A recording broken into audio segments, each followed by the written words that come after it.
Help me hit 7,000 subscribers. Support the video with a like and share your thoughts in the comments. I read everyone. Thank you. I never thought a Tuesday could change everything about my life. My name is Oliver, and I've been married to Lila for almost 10 years. On paper, we had what everyone would call a perfect life. The house in a quiet neighborhood, 2 dogs that thought they were human, and weekend trips to the coast whenever work allowed. I like to think we were happy. I like to think I knew her. But happiness, I learned, is a fragile thing. That morning, I was brewing my usual coffee in our small, sunlit kitchen, scrolling through emails, when Jasper, one of Lila's coworkers, called me on my cell. His name had always been familiar. She mentioned him at dinner occasionally, mostly about mundane office gossip. But his tone today wasn't casual. There was urgency in it, a weight that made my stomach twist. "Oliver," he said quietly, almost as if he didn't want anyone else to hear. "We need to talk. About Lila." I laughed nervously. Jasper, is everything okay?" There was a pause. "Not really. Meet me at the coffee shop near your office. 15 minutes. I can't say much over the phone."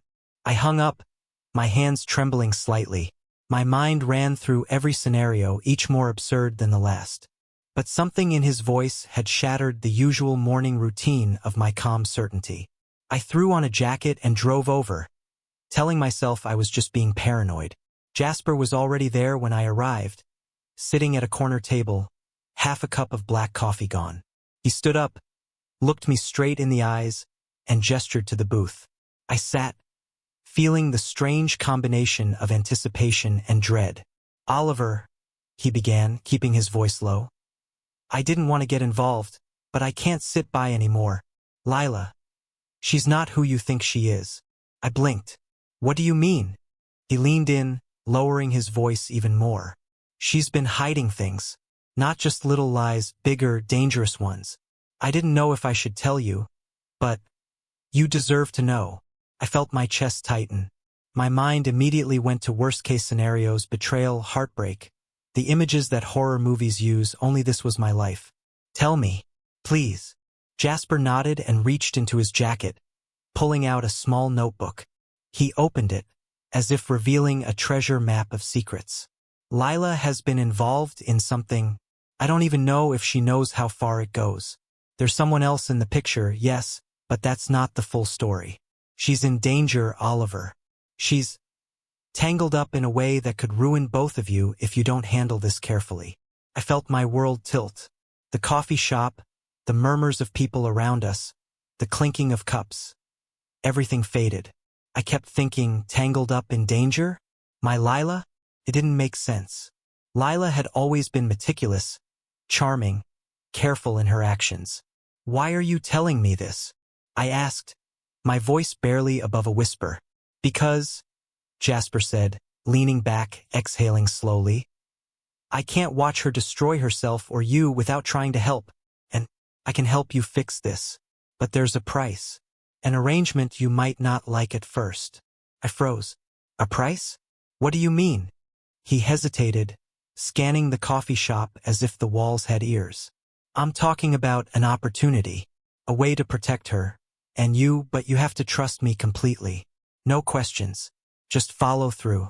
Do exactly what I say and it'll be okay. Hesitate or try to do it alone. And..." His voice trailed off, letting the threat hang like smoke in the air. I swallowed hard.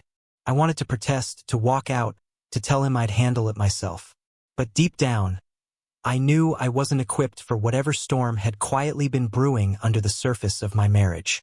I looked at him, trying to read his expression, but all I could see was earnestness mixed with the kind of seriousness that only comes from knowing things that could destroy lives. "What kind of arrangement?" I asked finally, my voice steady though my hands shook. He smiled faintly, almost sadly. "Something no one refuses. Something that will change everything. But you have to be ready to step into a side of your life you've never seen before. Are you willing to do that?" The question hit me harder than I expected. The thought of losing Lila, of watching the life we built unravel, was unbearable. And yet, the idea of stepping into the unknown, of making choices I had never imagined making, It terrified me. I don't have a choice, do I? I muttered. He shook his head. Not if you want to protect her. And yourself. That's when I realized something. My marriage, my perfect life, the calm routine I'd clung to, it had been an illusion. And now, I was standing at the edge of a cliff, about to leap into something I didn't understand. The coffee sat between us, untouched, cold. I felt my heartbeat echoing in my ears. I knew that whatever happened next would change everything. And deep down, a part of me, the part that had loved her faithfully for 10 years, was ready to fight, even if it meant stepping into darkness I couldn't yet see. I nodded slowly, letting the weight of his words settle in. Okay, I said, though my voice barely sounded like my own. I'll do it. Tell me what I need to do. Jasper leaned in closer, his eyes scanning the coffee shop one last time. First, you need to observe. Pay attention to the little things, messages, patterns, who she talks to after work, where she disappears during lunch breaks. She won't tell you directly, so you have to read between the lines. Second, trust no one outside of me. Not friends, not coworkers, not even people she calls family. Third, you need to prepare for choices that will test you in ways you've never imagined. There's no going back once you start this. I took a deep breath and tried to picture what my life would look like if I agreed. The thought of spying on Lila, questioning her every action, even suspecting her, it made my stomach churn. But then I thought about the alternative. Ignoring the warning, pretending everything was fine, and possibly losing her forever. That wasn't an option. Not for me. For the next few days, I followed Jasper's advice carefully. I didn't confront Lila. Not yet. But I started noticing things I had overlooked before. Little signs that seemed innocent in isolation. A missed text reply here. A faint hesitation there. A shadow of worry on her face whenever she spoke about work. It was subtle, almost imperceptible, but enough to confirm that Jasper's warning wasn't some baseless paranoia. Then came Thursday evening. I was sitting at my desk, pretending to finish reports, when my phone buzzed. It was a message from Lila, short and sweet as always. Can we talk after dinner? My heart skipped a beat. Was she planning to confess?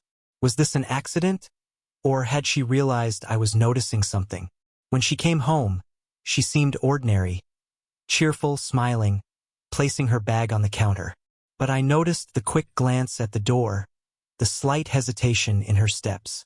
We sat down for dinner, and I kept my voice calm, neutral. I didn't want to give away that I already knew something was off. After clearing our plates, she leaned back in her chair. Oliver, I've been meaning to tell you something, she began, her voice light but tense. I nodded, keeping my expression neutral.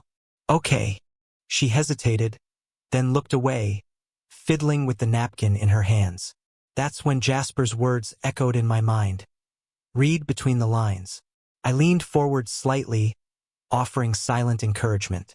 I don't know how to say this without it sounding awful, she continued. There's someone at work. Someone who's been helping me through things. My chest tightened. I forced myself to remain calm. Helping you how? She swallowed hard. Emotionally. With decisions I've been struggling with. It's complicated. I let the silence hang, giving her space to fill it. Then I saw her glance toward the hallway. A subtle cue, almost imperceptible. That's when I realized she was trying to gauge my reaction. Testing me. And I knew exactly what I had to do. The next day, I met Jasper again. We sat in a quiet corner of the same coffee shop, and I told him everything, the conversation, her hesitation, the looks. He listened carefully, nodding. You've noticed her patterns. Good. That means she's already showing you who she truly is. Now comes the second part. The offer I mentioned. I frowned. The offer? You mean the one you said no one refuses? He leaned in, voice barely above a whisper. Yes, I can help you confront the situation in a way that protects your life, your marriage, and her. But it won't be easy. You'll have to make choices she never expected. Choices that might feel wrong morally, but they are the only way to gain control and clarity. I hesitated, torn between fear and hope. And what exactly do I have to do? You'll see soon, Jasper said, a faint smile crossing his face. First, you have to be ready to step outside your comfort zone. Trust me, the moment you do, everything changes. That evening, I watched Lila from the kitchen doorway as she prepared our dinner. She hummed softly, seemingly unaware of my presence. But I wasn't here to enjoy a quiet evening. I was observing, cataloging, and preparing. Every movement, every glance, every word could be a clue. I realized then that my marriage, as I had understood it, was no longer about comfort or routine. It was about navigating a complex web of truths and lies, guided by someone who had seen the strings behind the curtain all along. By the time dinner was over, I felt a strange clarity. The fear, the uncertainty, the betrayal, it was still there, but mingled with something else. Determination. I wasn't going to be a passive participant in my own life anymore. I had a choice, and now I knew that with Jasper's guidance, I could take it. The real test, I understood, wouldn't be in discovering the truth. It would be in deciding how far I was willing to go to protect the woman I loved, and myself, even if it meant stepping into shadows I had never dared to enter before. As I washed the dishes that night, my hands trembling slightly, I made a silent promise to myself. I would uncover the truth. I would confront it. And when the time came, I would make a choice that no one could refuse, not even her. Because in the end, survival wasn't just about protecting her. It was about protecting the life I had fought for, the love I had believed in, and the man I refused to lose.